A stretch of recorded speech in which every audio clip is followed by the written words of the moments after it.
Good afternoon. I will resume the regular meeting of the Lane County Board of Commissioners for Tuesday, March 5th. And jumping right back in on our agenda where we left off, our first item up this afternoon is Public Works, a discussion-only item in the matter of developing a master plan for the Lane Event Center. And I'll welcome again repeat performance from Corey Buller, our Lane Event Center Division Manager and Fair Manager, and Dan Hurley, our Director of Public Works. Good afternoon. Thank you, Chair. Commissioners, appreciate this opportunity to discuss the future of the fairgrounds and the facilities. I'd like to quickly welcome and thank the Fair Board members for showing up as well. I know there's also some online, so appreciate that support. I just have a little historical context kind of before we get into the discussion. So the current site for the fairgrounds was acquired in 1909. It's been used as a fairground since 1910, with the exception of several years around World War I, World War II, and of course during COVID. The annual Lane County Fair has been held on the current site approximately 106 times. So I have newspaper articles and clippings in my office going back to the mid-1950s. If anybody would like to come by and look at them, they're quite interesting to look at and read. But the discussion about moving, relocating, and renovating the fairgrounds has been going on almost as long as we've been on that site. So there's some interesting articles there. Every decade or so, the public or commissioners, they've started a discussion about moving, relocating, or the need to renovate the fairgrounds. And since we're still here, I can only assume that the location and the site that it sits is centrally located within the community, as well as the prohibitive cost to relocate is some of the main factors for why we're still here. But we are back here again to discuss the long-term future of the fairgrounds and facilities. So as noted in the memo you received, we've undertaken several components of a master plan process since approximately 2017. At the conclusion of each one of those components, we have not made any final decisions, and we have continued to operate with the basic principle that we're an enterprise fund and that we need to generate our own revenue. That, along with contributions from TLT, is what supports us. The work to date has been focused on market-driven return on investment projects. The goal for those was to keep current clients and the potential to attract and grow new business and support the visitor industry. So despite, some comments that the facilities and grounds are quite dilapidated, they're not. They're old, for sure. We spend several $100,000 a year making upgrades and doing renovations and trying to keep that area safe and clean. We strongly believe that some of those buildings are past their useful life. Just as a kind of side note there, some of the expo barns were actually a working dairy cattle barns with an old milking parlor and things like that. So yes, they are old, but we have been very creative in the ways that we have utilized them. Currently right now, that actually hosts our sports center with volleyball and basketball happening in there. So again, in 2019, the estimated economic impact of our operations was over $36.5 million. Current estimates and projections show that as maybe as high as 68.9 million by 2025, depending on the conditions and the events that we have going on. So we have approximately 1,000 rental days of the facilities in 2023. And that does not include the sports center or a majority of the ice center uses, which we don't track the same way. And as you heard this morning, their uses probably make up a lot more than we think they do.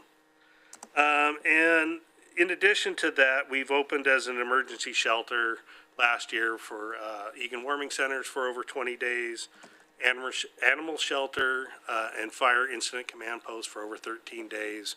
Already this year, we've opened 5 days for public health, 4 days as an Egan Warming Center, and actually we're activating tonight for that and for the next couple nights, depending on how the weather goes. So with all of that kind of just simple history context in mind, I think we're just here to talk about how we want to move forward. Dan, you want to jump in? Sure. Thank you, Commissioners. This was intended to be sort of an informal conversation. We were going to be up in the BCC conference room upstairs around the table, and this is just intended to be a discussion item. We're having some AV issues up there, so we ended up moving it down here. But if you can think about it as we're around the table having an open conversation around this. we started this process to have a master plan for the fairgrounds several years ago. And as Corey mentioned, we've moved through a few phases of that, but it's kind of stalled out at this point. You know, we've kind of put things on hold while we've been working through the conversation around the stadium for the M's. And that decision is yet to be resolved, but I don't think it prevents us from starting this conversation of how we want to restart as we're looking at how to develop a master plan. This is such a unique asset to the community, having over 50 acres in the heart of the city here. That's used for so many different uses, whether it's an emergency, for economic activity. You know, just this week we're going to have the home show out there. We're going to have Egan activating to shelter people from the cold. So it's just an important resource, but we need to develop a master plan to envision what is our long-term vision for this property, and which buildings do we want to make sure we make investments in to maintain, what new facilities do we want to add there, and really it's wide open what we could do with that property right now, and we feel like we need to have a thoughtful process as we re-engage with this. So in the memo there, we laid out a few options for you to consider of forming a steering committee, or engaging a consultant to do a robust public engagement process that would include polling and public meetings. We could elicit proposals from potential developers who do this sort of work and could envision a grander vision for the property, or some sort of a hybrid of any of those approaches. So we really just wanted to start gathering your input on what you would like to see as we start moving through this. And so we don't just hire someone who's an expert in, if fairgrounds, for example, you know what you're going to get at the end of that process. And there are only a few of those around the country. So if we're going to get more creative, we might want to think of more creative approaches. So I'll stop there and just open it to you all to hear what you would like to see, not only for the property itself, but really it's the process as we move through to try to build consensus in the community. Great, thank you. So we really are focused today then on what process we want to take to determine the future of this property, and not really talk about specific uses necessarily so much, or, okay, great. That's the goal. And just to find out, Chair, just different views. We'll come back with a contract to hire a consultant at some point based on where the conversation goes today, but this isn't intended to be a specific decision of how we're going to move forward today. Great, yep, and we do have in the materials, and for anyone watching online, the agenda online has a view material link you can click on that lays out the three sort of broad brushstrokes options that staff is proposing. So I will, with that, open it up to the board for conversation. Anybody's ready to hop right in? Commissioner Buck. I will start. But depending on what everybody says, I'm open to feedback and interested. Given the fact that we put this on pause for a while, and the M's is still a subject of for the board and the community at large, I really do think we need to do something robust with community-wide input. That is not just those that are in the metro center, because this is intended to be a countywide asset. And the funding mechanisms that we use are the TLT and other funding are also countywide. So areas outside the metro area are interested in where those investments go.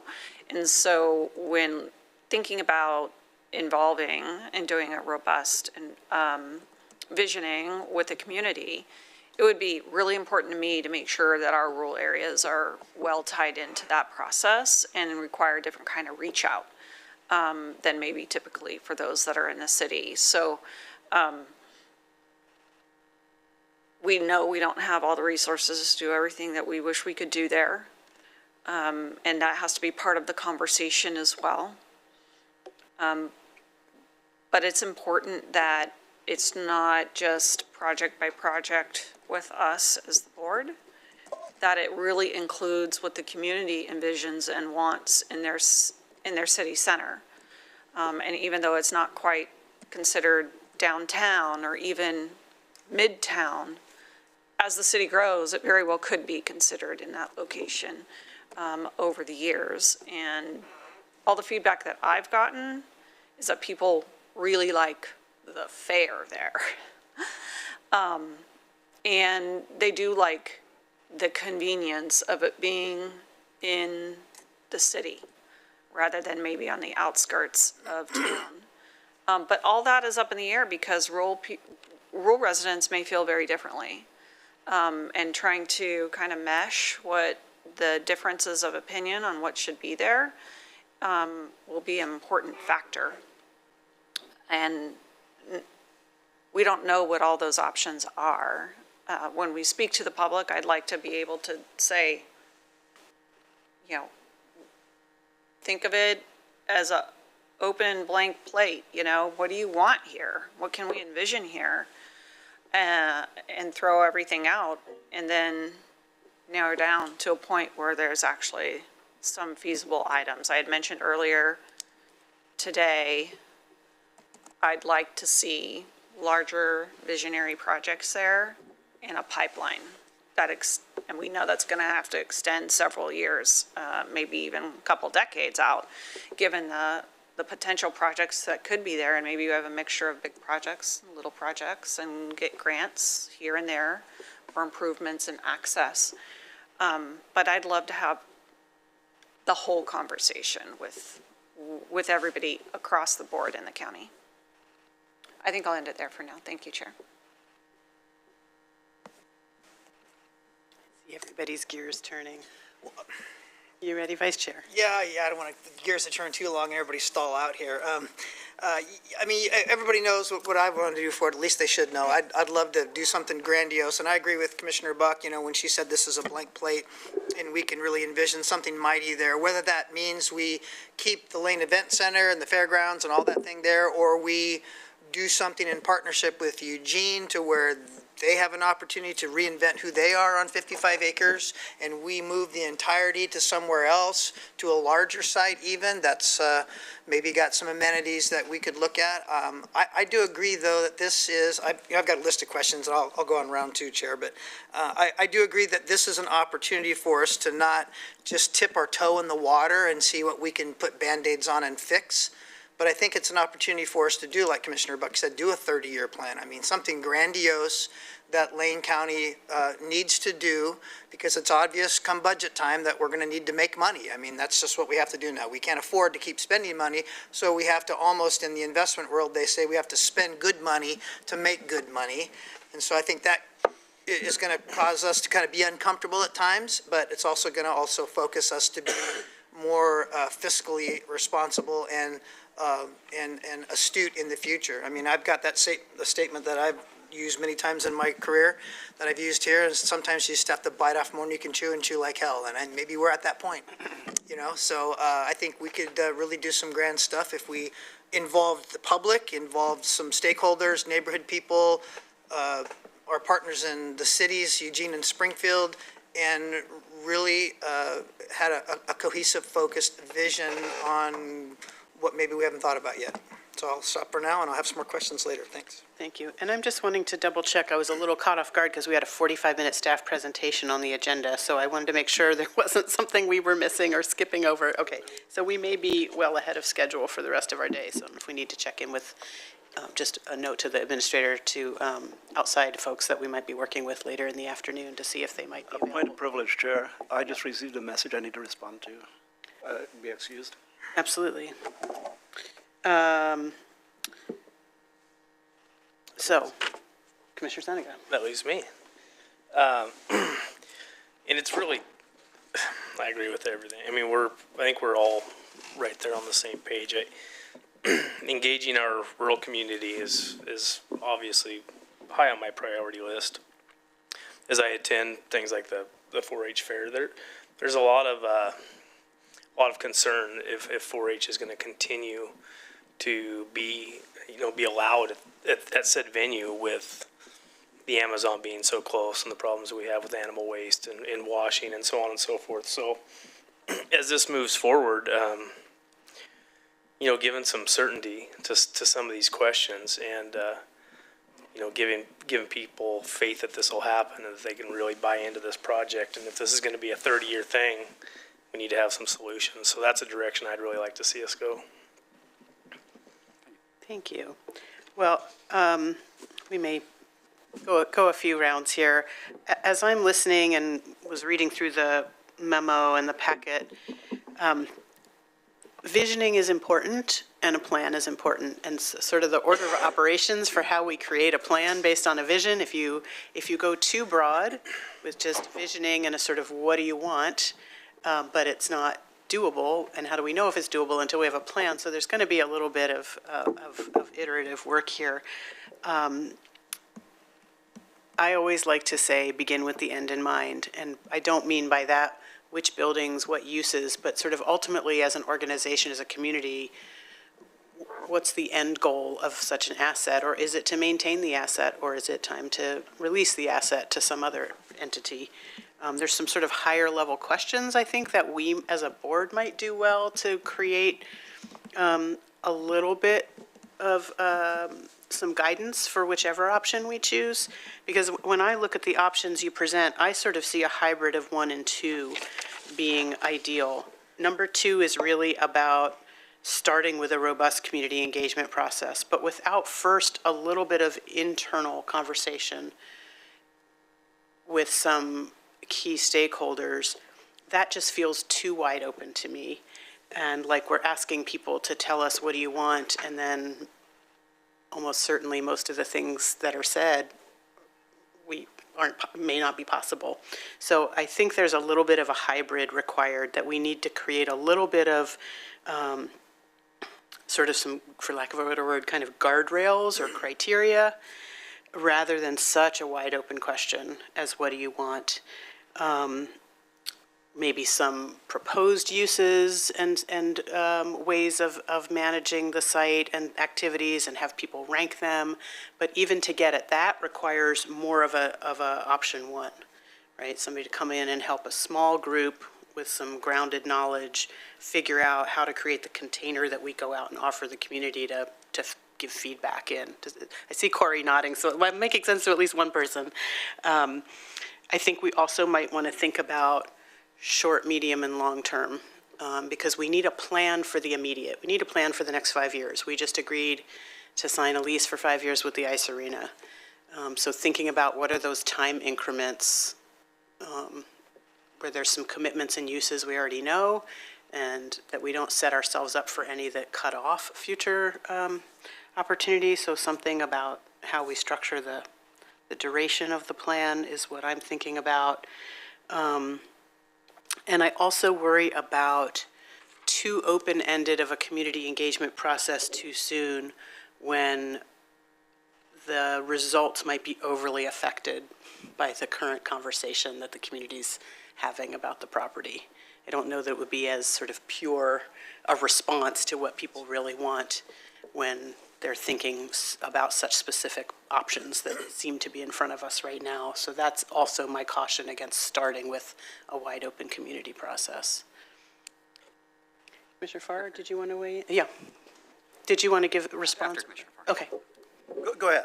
I was just, thinking as you were describing the different things you'd like, that it might fit well to get at those different aspects if we did a process similar to what we did with the Parks Master Plan. We actually had a similar situation with the Parks Master Plan, where we kind of needed to do a reboot. And what the board decided to do at that point was to hire a consultant to lead a process and implement a task force. And the task force was made up of stakeholders that had connections to parks in different ways, and a representation across the different districts. And then the stakeholders worked through a visioning process guided by the consultant. And then we took those visions out into the community and got feedback on them, and then developed the plan from there. So, maybe something similar to that. Yeah, I think that would, because that would maybe yield us something that was actually then practicable. Commissioner Farr. Well, I'm glad I waited for that. I'm going to say this, Chair, I may need to leave on a family situation in just a few moments. But that being said, I'm glad you talked about the Parks Master Plan, because there are a few people in this room who witnessed that doesn't recognize that that was a tremendous success. The entire process was successful. The outcome was successful, and we gave ourselves a plan that really are able to move deep into the future and address issues like the loud music that was happening at Buford. That was kind of the precipitory event that caused the hubbub. We don't have, I guess, maybe we do have a precipitory event here, but the thing is, the people who live around the fairgrounds, 1909, Corey, is that right? The people who live around the fairgrounds was there when they moved there. And so, you know, they know what to expect from the fairgrounds as it is. And they know that we have a loud fair once a year, and that there are events there every now and then that inhibit parking and traffic. But that being said, many of the people who live there, they're committed to living there. They want to live there, and that's why they live there, understanding that we do have a fairgrounds that has its current level of activity. So for the future, as we plan what is the fairgrounds going to look like in the next 5, 10, 20, 50 years, they do have a stake in it, the people who live there. I moved into West Eugene near an airport. Planes take off and planes land. If I didn't want to live near an airport, you know, I wouldn't move there. Now, when they built the next runway, and the planes started taking off and landing over my house, that was a bit of an issue. But so I had something to say about that. But that being said, I believe that the process we move forward, as you outlined with the Parks Master Plan, it was a good process. We brought in an outside consultant that didn't just have parks experience, that had more experience, but did have some expertise in parks. And I'm looking forward to a process that helps us to decide what does it look like. And I don't have a preconceived notion of what it's going to look like. It may be all housing. You know, it may be a convention center. I don't know.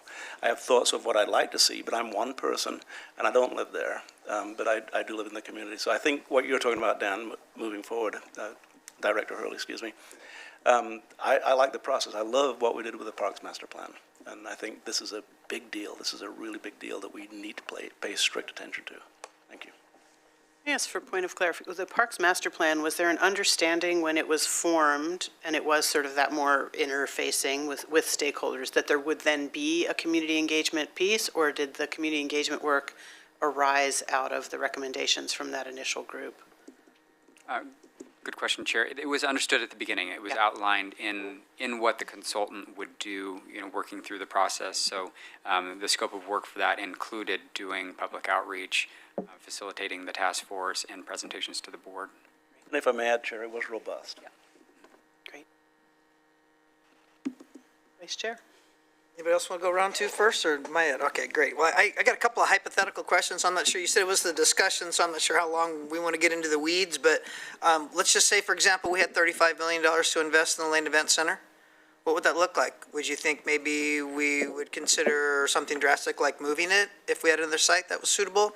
Would you think that $35 million would be best suited to keep where we're at and invest in the buildings that some of them are at the end of their life, as you might think? I mean, I keep thinking, Corey, your office, I mean, that thing's got to be torn down and rebuilt because we can't even pull the carpet up in that place, right? So, I mean, you know, there's some things that actually need to be done. So I'm wondering, if you had $35 million, what's your gut telling you? I need to know that rather than just kind of what you think we want to hear, because you live and breathe this every day. We don't. Well, again, you know, as we approach the original steps on the master plan, our focus was on things that returned investment or things that gave us opportunities to generate and capture new business. So as a recipient of TLT, I feel it's important that we contribute to that pool of money. So things that focus on bringing visitors in, attracting people from outside, you know, the downtown area are very important. We do have some old buildings, though, and they are very restrictive based on design and age, and they're not ADA compliant, and they're not up to fire code and various other things. So I think there's a tremendous amount of ability to take some of those, replace them with multi-use facilities that are, you know, shaped like a rectangle, general in nature, but could house any number of things. As mentioned this morning, they could be gymnastics one weekend, and the next weekend it could be a dog show. They could then be turned around and used as a warming center and summer as an air shelter. I mean, they are truly multi-use. So that has been our focus. And if I had 35 million, I'd be looking for the biggest bang for the buck for 35 million to get something into our inventory that we could use every day of the year. So that, go ahead. Well, I'm thinking, well, I'm just curious where I want to let you finish going where you're going, but the idea of asking how we would invest 35 million there and move the fairgrounds begs the question of the cost and where the money would come from for a new fairgrounds and the infrastructure associated. So maybe that's where you're going. Well, yeah, and there's a lot of details that, I mean, let's be frank, I've been working on this since I got into office 14 months ago, that my whole focus was I wanted to move the fairgrounds. Let's just be honest here. And I've been talking to a lot of folks out who have land and real estate and deal makers, and that's what I've done in my life. So I think there's a really creative way to go this. Yeah, it's a big ticket item. It's probably $500 million worth of investment.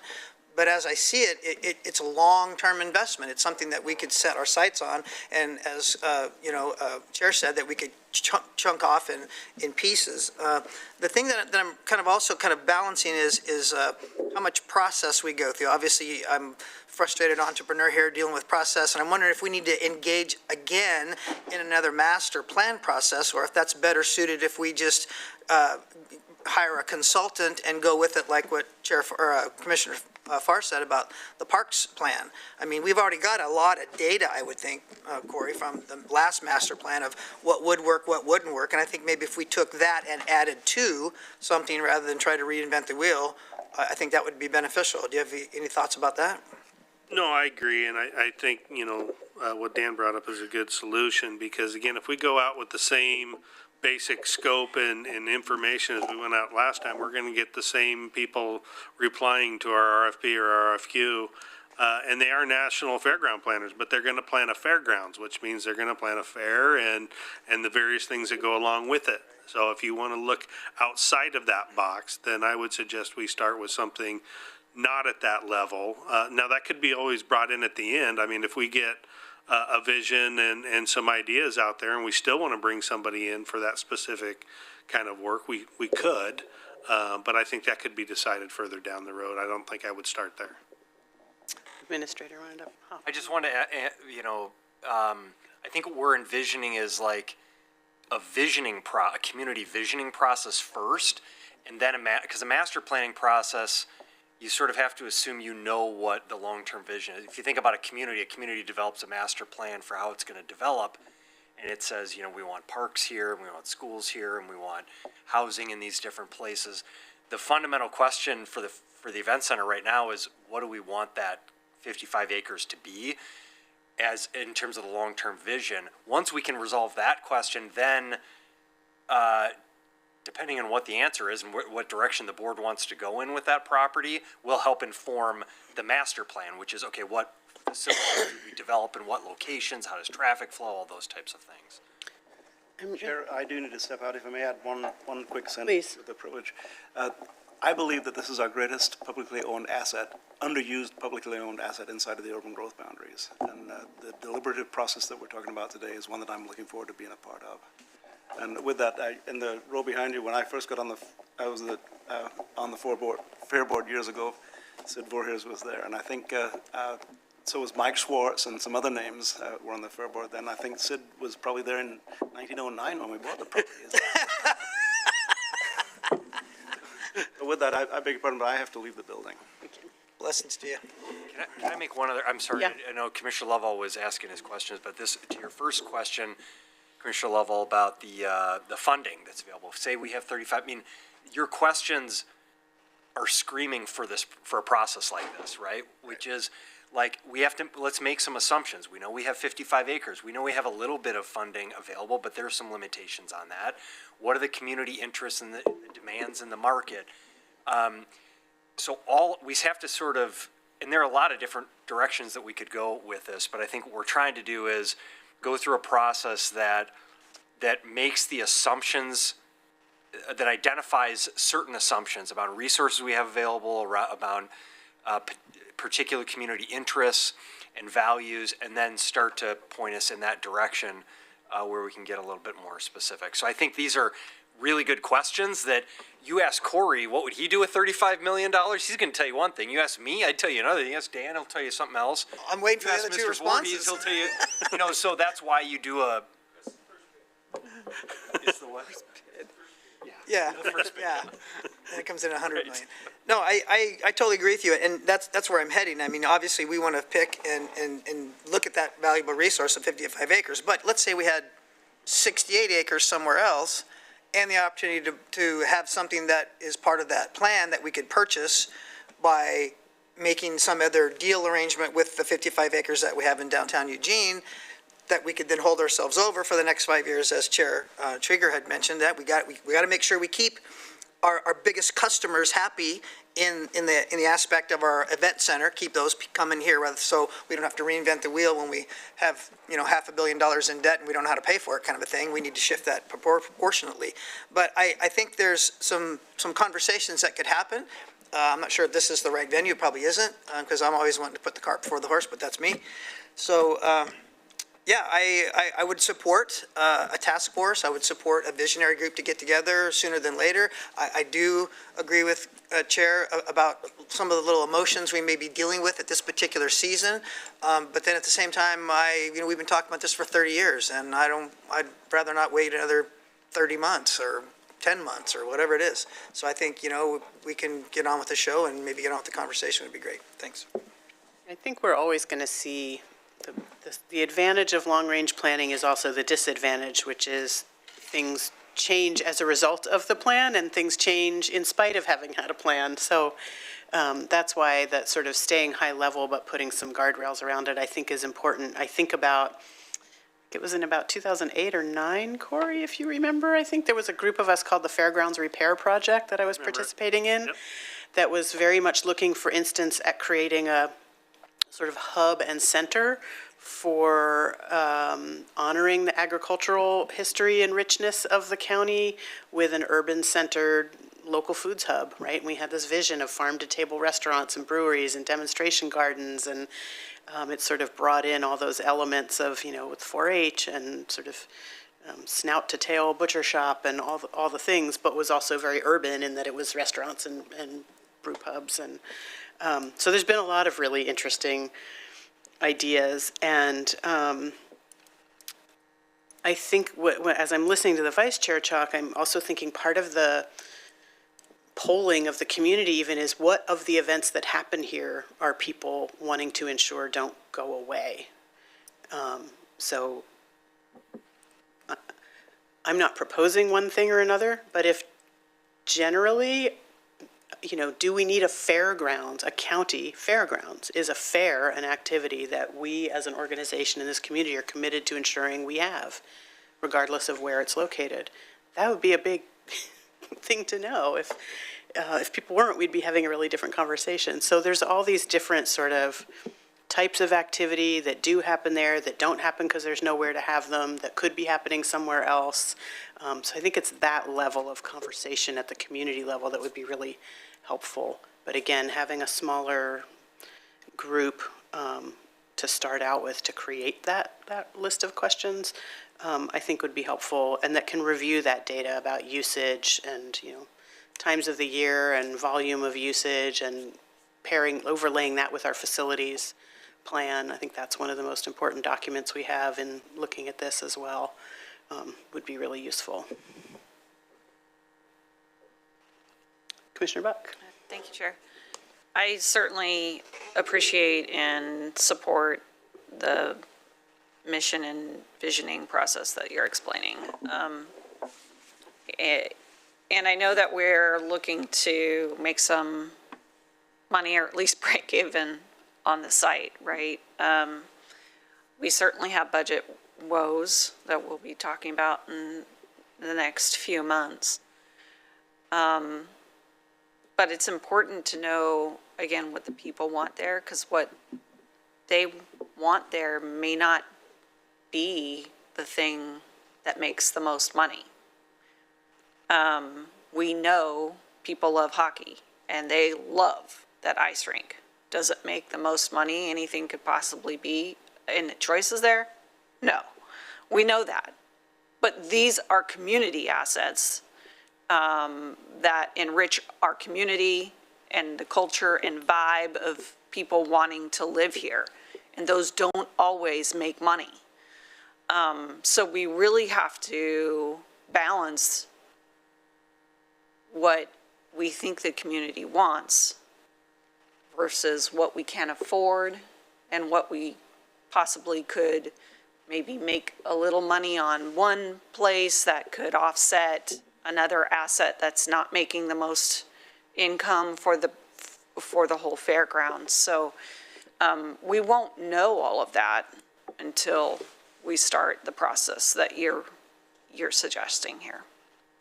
Thank you, Chair.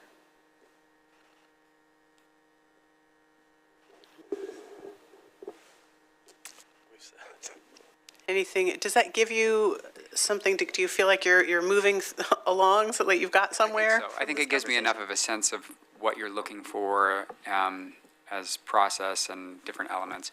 I think I would suggest maybe that we would come back to you with a scope of work for a consultant.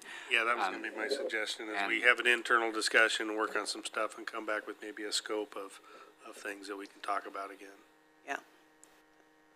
Well, I want to maybe try to summarize, I think, what we've heard and make sure I get this right, at least with the four commissioners that are here, that there's an interest in looking at a community engagement process that is facilitated by professionals that have some expertise in community visioning, particularly related to defined properties like this, that we're looking at the highest and best use of these 55 acres that provide both a community benefit as well as an operational, at least break even, that address market demand, placemaking, community building are themes that I heard as well.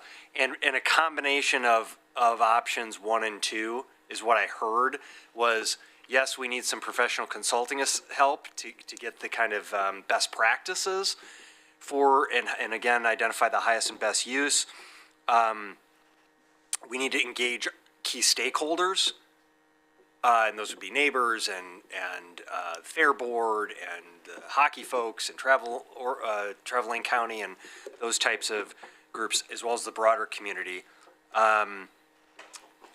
So stakeholder groups, as well as then the broader community engagement. That was the number 2. Is that kind of, do we miss anything on that? Okay. And I agree with Mr. Hurley that coming back with a scope of work so that you can be really clear on, before we actually go out and solicit for assistance to guide us in this process, you can be really clear about the question that we're asking for that professional help. Yeah, I think that'll help us too then in another part of the recommendation in the packet about whether staff works to seat that task force or their appointees of the board. I'll just say right now, I think it would be better, given the current climate and attention to the property, to make it clear that it's not about that or influencing that particular outcome, to not have the board appoint, to not make them appointments, but to really make it a community group that our staff works to identify. But that's just, The I don't know how one much thing you I need would that at add this to that stage. is, I think it would be how, there are particular stakeholder groups Yes.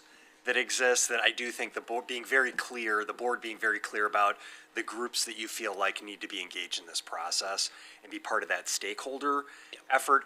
Also knowing there's going to be this broader, as Dan used the example of the Parks Master Plan, we went out, we did surveys, we did focus groups, we did kind of community meetings, envisioning sessions, that we're going to do that broader outreach, but then there's a core group of stakeholders that we really want, that have a vested interest or a particular interest in the outcome of this. great. All right, anything else on this item, Vice Chair? Yeah, thank you. Just in finality, you guys are doing a great job. I know many of you people on the board for the Fair Board have been on there for a good many years. I don't want to say decades because it makes us all feel old, but you guys have made a serious commitment in your heart and passion for what goes on down there. And, you know, I know that over the course of time, there's been a lot of dreaming, and I would just encourage you just to dream big this time, leave a legacy for your efforts, and that would be just really helpful for the community, because I think, you know, we're a changing community, and I think we're visionary, and I think it's time for us to really do something we can put a stake in and be proud of. So I congratulate you for doing that, and hope we go do our best. All right, anything further from staff on this item? Thank you for your time this afternoon. Yeah, thank you very much. Great, thank you very much. Thanks, Corey. All right. So item 10 on our agenda, do we have any other business today? Anything from the administrator? Nothing, board? Commissioners' business, do we have any announcements from the board? Oh, wait.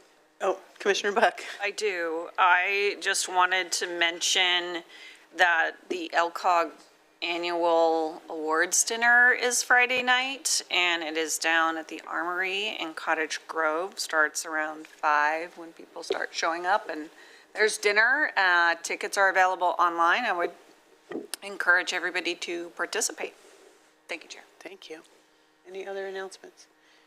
That was a lot of fun. I went last year. I have a conflict this year, unfortunately, or I would again. Any future board assignment requests? Vice Chair. Thank you. I just want to clarify, it sounded to me like, Mr. Mokraczki, you were going to put together some sort of direction, so there's no need for a board assignment to do what we've described about moving this plan and visionary process forward at this point? Yeah. Okay, I great. think this discussion satisfied the initial request. I know that I'd heard in some other meetings that both the chair and vice chair had brought up on wanting to do this, so we're moving in that direction. We'll come back to you on that, but I don't think you need another assignment for that. Great. And then similar but different, and we talked earlier this morning when you gave the update on the ice storm response, whether you need or whether this board would like, I would like to make it an official assignment, so it's being tracked about ice storm response and hearing a sort of overview of the debrief, the series of hot washes and conversations for us to meet our new emergency manager and learn a little about her as a board. I think you mentioned this morning we were anticipating sometime in maybe mid-April that we would hear about the presidential declaration. So whether we want to wait for it till after that, if that's going to inform that report, but if people are interested, we could make that an official assignment that we hear back, a formal report back on the ice storm response.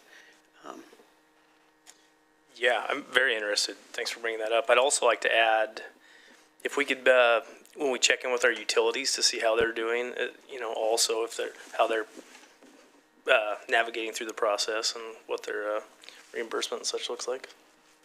Great. Okay. Great. Any other assignment requests? All right. Seeing none, review of assignments. Just that one, Chair, that we will have, we'll mark it as a update from our emergency manager on the ice storm response, and we'll target April as the time frame to do that, roughly when we get some word on whether or not we got a presidential declaration. Great. Thank you. Then we are through our regular business. We do have need of an executive session, which I will now read us into. The Board of County Commissioners will meet in executive session to conduct deliberations with persons designated by the governing body to consider information or records that are exempt by law from public inspection. This executive session is held pursuant to ORS 192.660-2F, which allows the Board of Commissioners to meet in executive session for the purposes listed. Representatives of the news media and designated staff shall be allowed to attend the executive session. All other members of the audience are precluded from attending. Representatives of the news media are specifically directed not to report on any of the deliberations during the executive session, except to state the general subject of the session as previously announced. Members of the news media are not allowed to tape, video record, or otherwise record an executive session. Verbatim notes are prohibited. No decisions will be made in executive session. We reserve the right to come back out into public session should the need arise. I'll call on you in just a moment, Vice Chair. And we'll just note After Vice Chair, well, I'll call on you and then I'll name the time and location for this session. Vice Chair. Thank you, Chair. Due to the nature of the subject matter of the executive session, I have a direct conflict, so I'll be excusing myself and recusing of any discussions or decisions, not decisions, any discussions to the matter. Thank you. Thank you, Vice Chair. So with that, at the sound of my gavel, we will be adjourned the regular meeting, although I guess we're recessed because we reserve the right to come out after executive session, so technically recessed. We'll go into executive session 10 minutes from now, which will be 2:30 in the Board of County Commissioners Conference Room, after which we will be adjourned until our next regularly scheduled board meeting, which is Tuesday, March 12th.